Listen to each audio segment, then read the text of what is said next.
Lundi 26 janvier 2026, mesdames et messieurs, bonjour et bienvenue sur votre télévision Tempête World TV. C'est la une des journaux et nous démarrons avec le journal Le Meilleur qui tient à sa une. Élection présidentielle 2026 au Bénin, vous trouverez à la page 8 le chronogramme complet du scrutin. Jack Pata, présidentielle du 12 avril 2026, Léandre Humbedi lève toute ambiguïté sur l'usage des moyens de l'État par Romuald Wadani. Bénin, le cadre concertation des confessions religieuses dévoile les 14 critères pour élire un bon président de la République. À la page 3 du journal Les 4 vérités, le candidat Romuald Wadani peut-il concilier fonction ministérielle et campagne présidentielle? Le gouvernement lève tout équivoque. Après l'élection de 4 ministres au Parlement, un remaniement ministériel en vue, le gouvernement réagit. Le journal Fraternité tient à sa une présidentielle du 12 avril 2026, Romuald Wadani plus favori que jamais. Le vrai défi, mobiliser les électeurs, nécessité d'expurger la liste électorale des morts et des condamnés. Nous poursuivons avec le témoin actu. Présidentielle du 12 avril 2026, Romuald Wadani candidat, aucune obligation de démission, aucun moyen public à utiliser. Industrie culturelle et créative au Bénin, la cohorte PICC concrétise une de ses ambitions lors du Demo Day. Espace marchand à Abomey-Calavi, l'ancien marché de Cococodi rasé. Cap sur un nouveau pôle commercial moderne. Le matinal tient à sa une 10e législature entre soupçons de conformisme et impératif de crédibilité démocratique. Renforcement de l'écosystème financier, la BESIC inaugure un centre d'affaires à la GDIZ.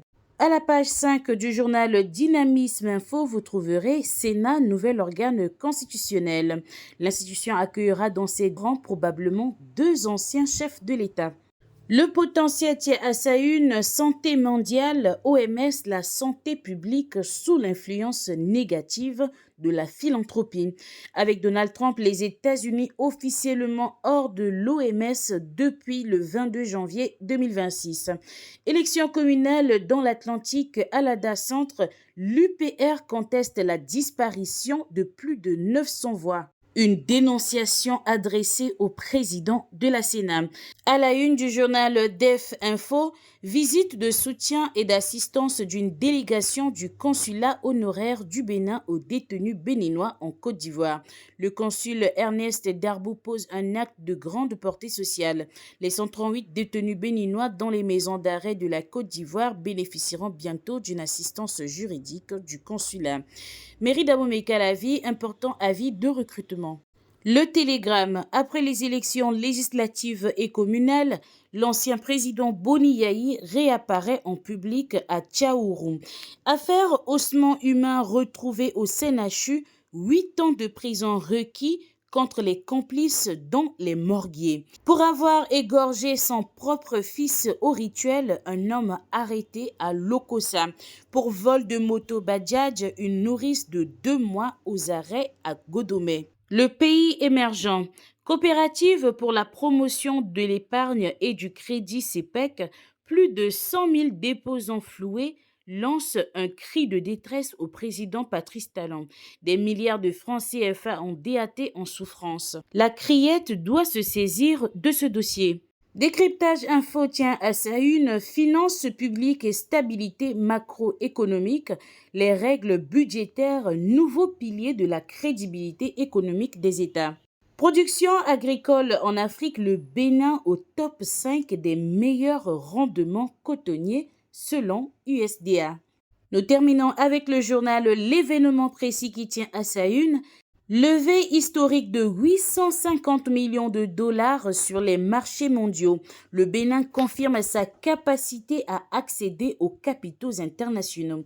À la page 4 de ce journal, attribution des marchés de publicité, la HAC défend l'assainissement de l'espace médiatique. Inauguration du marché de friperie de PK3, un nouveau souffle pour le commerce local à Cotonou. Mesdames et messieurs, c'était la une des journaux sur votre télévision Tempête World TV. Nous vous souhaitons une excellente semaine et prochain rendez-vous demain, 27 janvier 2026. Tempête World TV, la télé de la nouvelle génération.